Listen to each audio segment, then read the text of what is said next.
Yo, kamusta mga chief? Alam nyo na, ang inyong lingkod. So, sensya na, nawala ako na ilang araw. Medyo naging busy lang sa mga inumans. Anyway, eto, may bagong nilabas si Ben Barubal. Ayan, so, bye-bye. Barubalan Time by Ben Barubal. So, ayan, So, kung makikita nyo mga chief, nasa likod ni Ben Barubal ang logo ng Rappler. Ang Rappler alam nyo naman yung, yung para siyang FB page or basta social media siya na about sa mga news, sa mga balita. Ayan, nagbibigay ng news. Pero kadalasang nakikita ko maraming hindi sang-ayon sa Rappler, lalo na dahil sa pagpangongontra nila kay dating Pangulong Duterte. So, may nakita akong video nila noon na, parang title basta parang bastos na bunganga ni Duterte, bla bla bla, sa YouTube. Sabay ang mga comments nag-backfire sa kanila kasi sabi kahit anong title ilagay nyo hindi nyo masisira ang pagiging totoong tao lang ni Duterte. So ganun.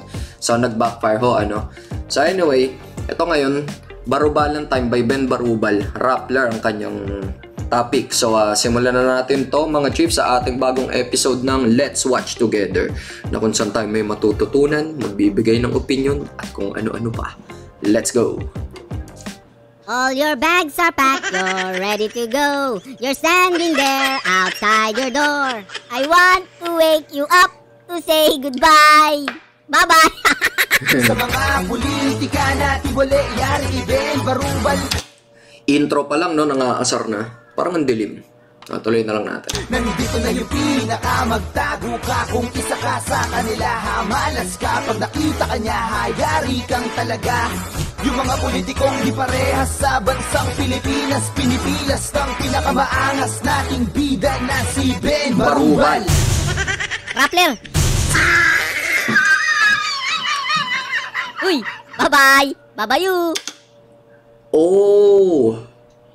Balita to sa ABS. Teka lang iniutos umano ng Securities and Exchange Commission, SEC, ang pagpapasara sa Rappler. Ayon mismo kay Nobel Peace Prize laureate Maria Ressa, iaapilin nila ang desisyon at ipagpapatuloy pa rin ang kanilang trabaho. So gustong ilaban ng Rappler. Okay. See you when I see you.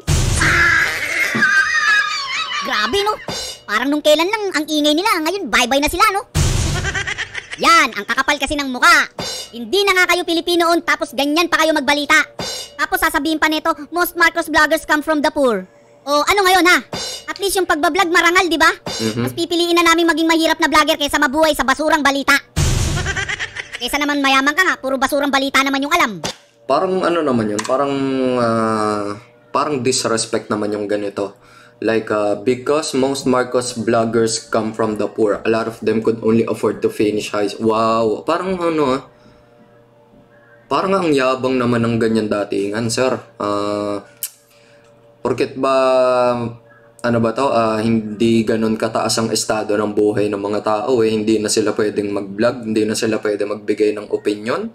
At ang pagre-research ba ay mga nakatapos lang ng kolehiyo ang makakagawa, di ba? So kahit siguro elementary na estudyante, basta pag nag-research, may makukuha siyang tamang impormasyon. Wala ho sa estado ng buhay or natapos ng tao ang pagiging mulat. Parang disrespect. Sorry kasi yung puso ko sa mga may hirap alam mo yan. Kumbaga kadamay nila ako, alam mo yan. Wrong yan, sir. Wrong. Ano ngayon At least yung pagbablog marangal, di ba? Mas pipiliin na namin maging mahirap na vlogger kaysa mabuhay sa basurang balita. Kaysa naman mayaman ka puro basurang balita naman yung alam. Hindi ka na nakakatulong tapos ang hilig mo pang mangielam. Umalis ka na sa bansa na to, baka pati yung award mo, ipukpuk ko sa'yo yan. Tapos ang sabi niya pa, a lot of them could only afford to finish high school. Putragis ka, ang tawag doon, partida. High school ba? Ikaw kung umasta parang grade school ka. Itong message mo, nakakatawa. Ang tanda mo na nag-asal bata ka pa. Kung talagang nakapagtapos ka, di umasta ka na nakapagtapos ka. Damn. Hindi yung magpo-post ka ng ganyan para kang sira. Tapos yung post mo na yan, sasapak sa sarili mong muka.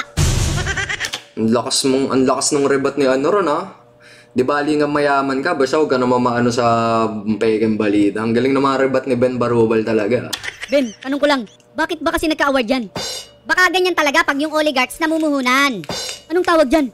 Mga banker ang tawag yan. Parang deal or no deal lang yan. Hindi nagpapakilala si banker, nakasiluwet lang yan. Malay mo, si galing. banker, bumibili pa ng media yan. Ano yun? Para yung isang bansa makontrol niyan? Sino ba dati pinapakinggan ng tao? Media. Kung gusto mong makontrol yung isang bansa, saan ka mamumuhunan? Sa media? Gets mo ba yan? Huwag mo kasing laliman, Ben, baka hindi maintindihan. Baka may umaray na naman, may tamaan. Yung mga tao dati bumabase sa media, totoo yun. Yeah. Kaya media can control the world. Siguro dati yun. Buti na lang may mga vloggers na ngayon. Hindi katulad ng mga bias na media na yun. Bias media? Oo. Nasira yung imahe ng media dahil sa mga yun. Sinong yun? Basta yun. Kaya bilang na lang ang mga medyang pagkakatiwalaan ngayon. Tulad ng Net25, SMNI, UNTV, Mata ng Agila sa PTV. Putragis na yan, oh. Pag talaga nakikita ko to, babay na, oh. Hindi pa nga kami nagiinit, babay na agad to. Hoy, mag-vlog na lang kayo tapos magbarubalan tayo. Yun, bote, kinahamon na kayo ni Ben Barubal, man. Which is, totoo nga naman, dati talaga, diba nga, sa gaya nung mga sinabi ko sa ating previous reviews, mga chief. Uy, multi yun previous reviews. Anyway, dati nga 'di ba laging sa media, sa TV naniniwala ang lahat ng mga tao, pero ngayon dahil kaputuhan na ng internet, may mga hidden research, may mga hindi na ibalitang balita, may mga bagay, may mga facts na hindi na ilabas sa publiko ay nailalabas na ngayon dito sa sa internet, sa YouTube at sa Facebook, saan-saan pa. So, bali may mga lumalabas na katotohanan na nagpapabalanse sa mga sinasabi ng media. So, nakokontra na sila ngayon. Hindi totoo yan, fake news. Kasi ayon dito sa ganito ang tunay na nangyari. So, ayun nga mga chief. Gaya nga nung sinabi din natin na mga bagay na hindi alam kay Marcos ng karamihan noon, ngayon ay lumalabas na. So, nababaliktad na ho ang lamesa, no? So, tuloy natin to. Ano? Ha? Ano? Pakita mo yung pinag-aralan mo. Mapakita ko rin sa'yo yung pinag-aralan ko. Ano ba course mo? Baka wala yan sinabi sa course ko. Yeah. Sa course ko, bira nakakaligtas dito. Ano ba? Pasensya na, no? Natatawa tayo, no? Tira ulo kasi to, no? Labanan ba ng course to? Mawalang galang lang ho, magsitabi ho kayo. May ilalampaso lang ako. Ang pinakamahirap na course, yung course ko. No. Street course. O ano? Ano? Street course. Lahat ng klaseng tao makakasama mo. Patatalasin ka parang bagong hasang bolo. Ito yung course na yung isang paa mo nasa hukay. Dahil sa kahirapan wala kang magagawa kundi lumaban at sumabay. Yup. Hindi porket mahirap ka hindi mo na mahal ang bayan. Yup. High school ba? Subukan mong sabihin kay Gat Andres Bonifacio yan. Kung high school lang ang tinapos, bakit ka kabado? Naniniwala ka bang kayang talunin ng madiskarte ang edukado? Diba? Totoo yun, men. Kasi, diba nga, gaya din nung ko noon, yan, sila Jeff Bezos, sila yung mga may-ari ng malalaking kampanya, mga dropouts, diba? Pero dahil sa diskarte, street smarts, man, minsan kasi mas maganda yung lumaki ka sa hirap, sabay inahon mo yung sarili mo kasi natuto kang dumiskarte, alam mo yun, ng sarili mo. Para sa oras na maghirap ka ulit, hindi ka na maninibago sa na yun, sa kalagayan na yun kasi naging mahirap ka na nun eh. So hindi na bago sa yun, makakasurvive ka ulit, di ba? Hindi tulad ng anak mayaman ka, sabay bigla ka humirap. Depresyon ang idudulot sa kanila nun at hindi nila alam kung paano sila ahon, di ba? Tsaka para sa akin, mali talaga to yung apakan mo yung tinapos ng tao, alam mo yun. Mali yun. Kasi yung nung hirap doon minsan kasi yung respeto hindi nakukuha hindi na pag-aaralan sa school yan or siguro absent sila nung tinuro yun. Mali yun yung manghahama ka ng ibang mga tao. Ikaw mayaman, pag tinanggalan ka ng pera tapos dinala ka sa malayo, baka matamemi ka. Yung mahirap, walang pera, pag dinala mo sa malayo, baka pumito pa.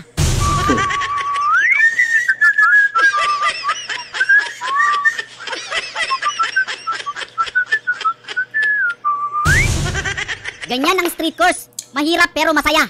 Malalaman mo lang graduate ka na pag yung pagsubok kaya mo nang isiping biyaya. Tandaan mo, Ramba, hindi pinag-uusapan dito yung pinag-aralan. Ang pinag-uusapan dito kung gaano mo kamahal yung bayan. Kung mahal niyo yung bayan, lalayas kayo rito. Pwera na lang kung kasintigas ng hollow blocks yung mukha nyo. Sila yung virus na mahirap matanggal.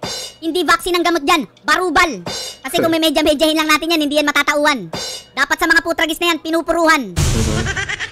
Ano ba talaga? Hindi ba talaga sila mga Pilipino, mga chief? Malaking pagkakamali nyo pag nag-switch kayo sa pagiging vlogger. Pag nakita ko kayo sa kalsada, yung camera nyo ipupukpok ko sa gutter. Pasalamat kayo, birthday ni Utol Old School Pinoy ngayon. Kaya Krappler, magsilayas na kayo hanggat malamig pa ulo ko ngayon.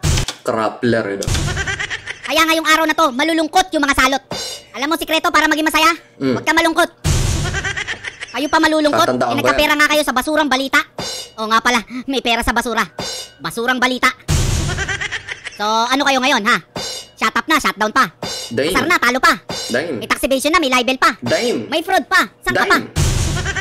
Dame, grabe to si Ben Barubal, ha. Talagang binabarubal niya, men. Dame.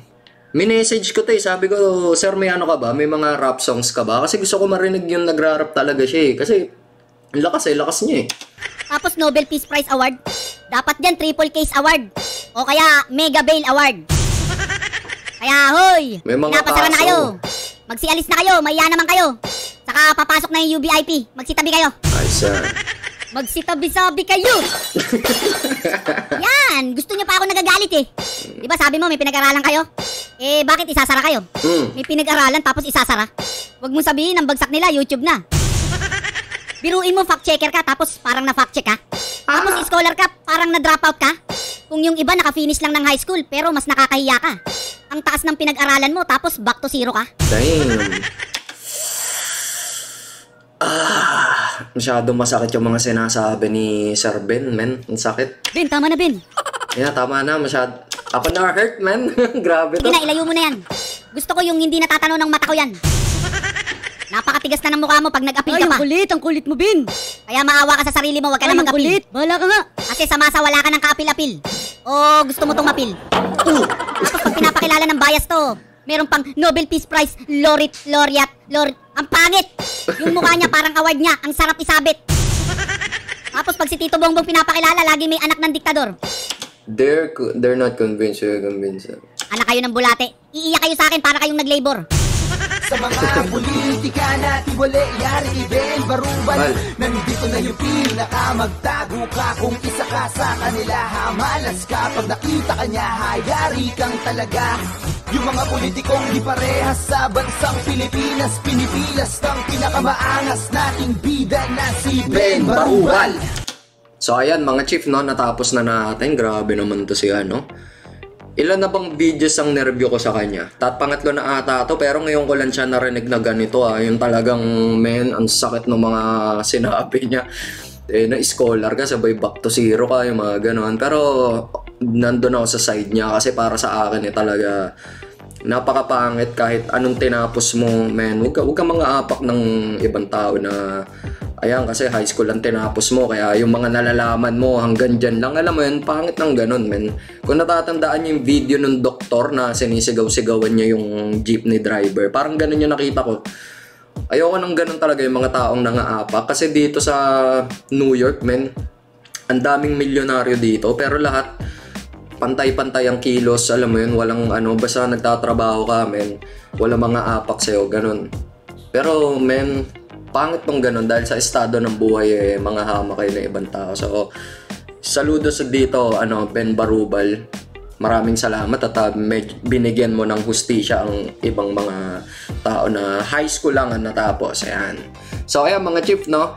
Natapos na natin ang episode ng ating Let's Watch Together dito sa Babay Barubal and Time by Ben Barubal. So, ispatan nyo yan.